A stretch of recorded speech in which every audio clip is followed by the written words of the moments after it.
Namaste, welcome to Aurobindo Kalam AI Gurukul. Today I am at the Hyderabad State Central Library, Telangana State Central Library in Afzalganj. So I read a book called Encyclopedia of Eminent Thinkers, The Political Thought of Bhagat Singh by Ashu Parishar, professor in Punjab University, Chandigarh. The book was about the political thought of Bhagat Singh and it was very inspiring. Bhagat Singh, also known as the Prince of Martyrs, said you can kill individuals but not the ideas. Great empires crumbled but the ideas survived.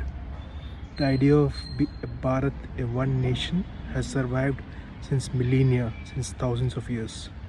He wanted India to be not only free but also a sovereign socialist republic of workers and peasants where everybody has access to dignity, good quality food, good quality healthcare, good quality education, and above all, an opportunity to economic freedom.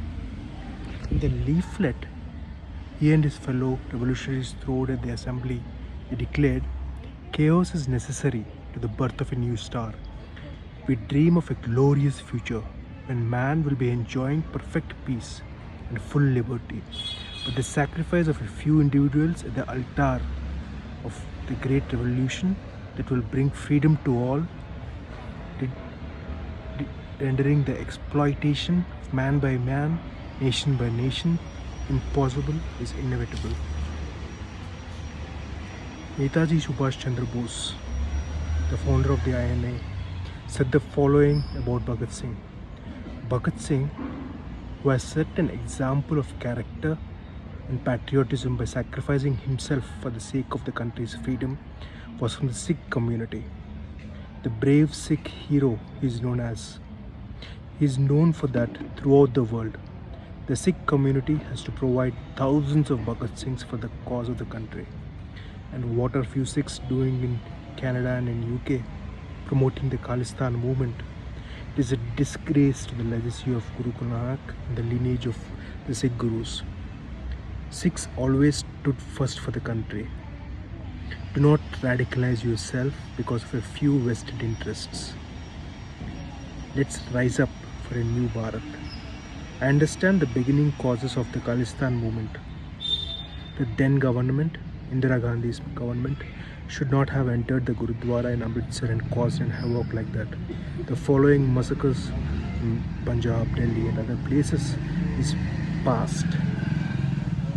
And the most important thing about human dignity is past should not govern our future. Past only has the capacity to inform it. We are human beings, dignified beings. Past is done and dusted. Future is new, filled with unlimited opportunity to create new reality by what we do now. There are only nows, no past, no future. To read Bhagat Singh merely as a freedom fighter is not enough. He was much more than that. I believe he advocated for scientific socialism. He was a scientific revolutionary. He himself stated in Delhi court, "Labor is the real sustainer of society. The sovereignty of the public is the ultimate destiny of the workers. For the ideals and for this fate, we shall overcome any suffering to which we may be condemned. To the altar or idol of this revolution, we have brought our youth as incense." Like Bhagwan के पास सामरान रखते हैं ना, वैसा incense before the God of revolution, for the God of independence. For no sacrifice is too great, so magnificent use. We are content to await the advent of revolution. We need this revolution today as it was needed then. We are still not an economically free country. We are still not a country of service, of true dignity. We need a revolution of love, of service, of entrepreneurship, especially of social entrepreneurship. Subhash Chandra Bose, after returning from England in 1921, said, "Youth movements or revolutions are not reformatory. The youth of India are no longer satisfied with handing over all responsibility to their older leaders. Let us see at the parliaments today or legislative assemblies in your states. How many people are above 50, 55 years? Do we need these people to determine our destiny? Can they think with utmost compassion and intelligence about what is required for our country and the countries worldwide? Therefore, I propose the World Federation or the International Proletariat, where youth in your countries rise up and become political leaders. We need power, because I read somewhere, emotion without power is just sentimentalism, and power without emotion and love is tyranny. Youth of India today even are no longer satisfied with handing over all responsibility to the elder leaders and settling down with folded hands or following like dumb driven buffaloes. They have realized that it is for them to create new, free, great and powerful Bharat.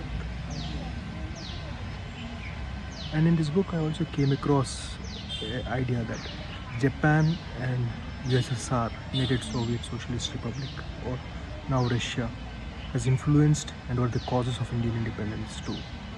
The aid given by the Soviet Union to Asian countries like Turkey and China against imperialist powers attracted us towards the new socialist state and towards the ideas and principles it embodied, like the ideas and principles of Karl Marx and Lenin.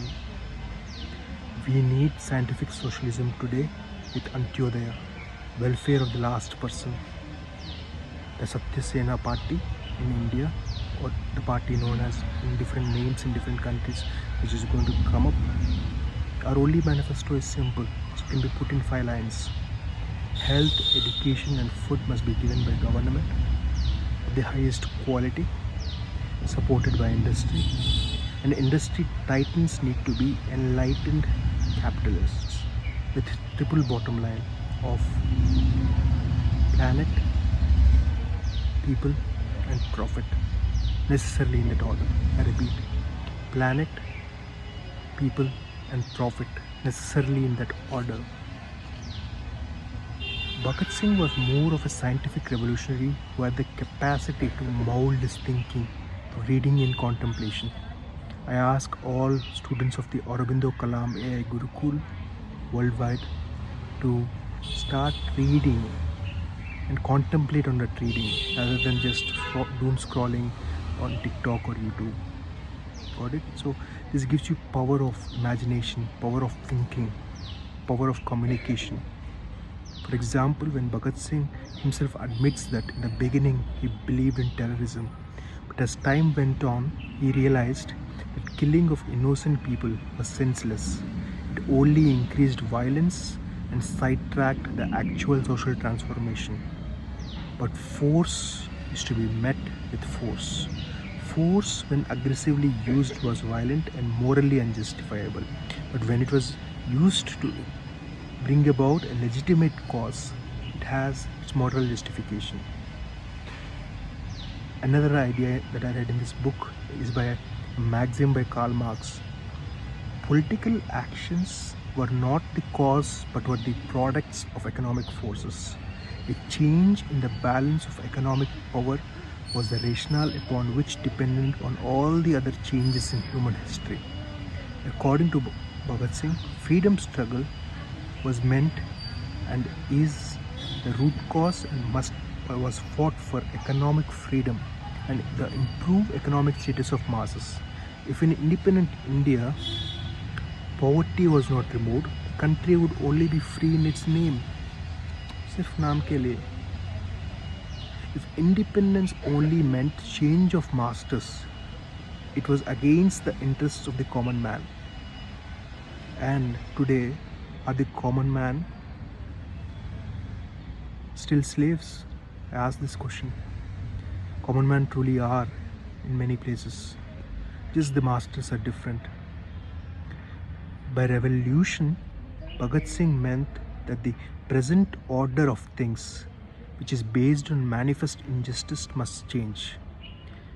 Just even today we have a lot of poverty in Bharat, lot of debt spirals. Today, if one single family member is admitted to a private hospital due to a critical disease, his whole family is doomed for many years because of debt that they get into. The borrowing of money for any healthcare or education reason should be removed. I asked the governments or the functionaries and bureaucrats to enable OSEN, Open Credit Enabling Network, to make it free, make it or sustain it through an brain capital like approach in Germany, Techniker Krankenkasse of Germany or Kaiser Permanente of USA. Revolution does not necessarily involve sanguinary strife, nor is there place in it for personal revenge. It is not the cult of the bomb or the pistol. By revolution, we mean that the present order of things, which is based on manifest injustice, must change. Producers or laborers, in spite of being the most necessary element of society, are robbed by their exploiters, by capitalists today. Any capitalist who is not enlightened about the welfare of his people is an exploiter. Are robbed by their exploiters today of the fruits of their labor and deprived of their elementary rights. The peasant or the laborer who grows rice or wheat for all starves with his family even today with no right price in market taxes for his produce. The weaver or craftsman who supplies the entire world market does not have enough to cover his and his own children's bodies. Masons, smiths, carpenters who raise magnificent palaces live like pariahs or untouchables in the slums. The capitalists and exploiters, the parasites of the society, squander millions on their whims. These terrible inequalities and forced disparity of chances are bound to lead to chaos.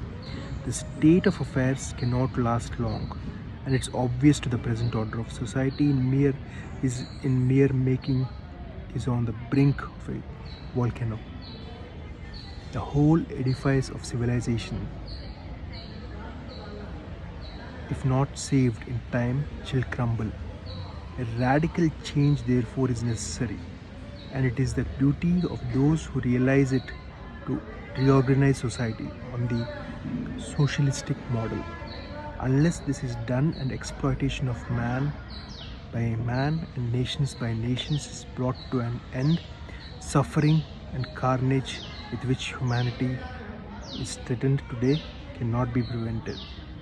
All talk of ending wars and ushering an era of universal peace is undisguised hypocrisy. By revolution, Bhagat Singh meant, and I mean, the ultimate establishment of an order of society which may not be threatened by any such breakdowns, and in which the sovereignty of the proletariat or Soviet Republic, the Global World Federation, should be recognized, and a world federation should redeem humanity from the bondage of capitalism and misery of imperial wars and imperial exploitation. This can be done by youth rising up to become democratic political leaders in their countries, or by benevolent dictators in countries like UAE, Qatar, Kuwait. Anything is fine. Benevolent dictatorship or democratic leadership through enlightened socialist leaders is fine for the World Federation. Bhagat Singh said, "We are next to none in our love for humanity." I say, I am next to none in my love for humanity. We hold our life, we hold human life sacred beyond words. We would sooner lay down our lives in the service of humanity than endure anyone else. Over.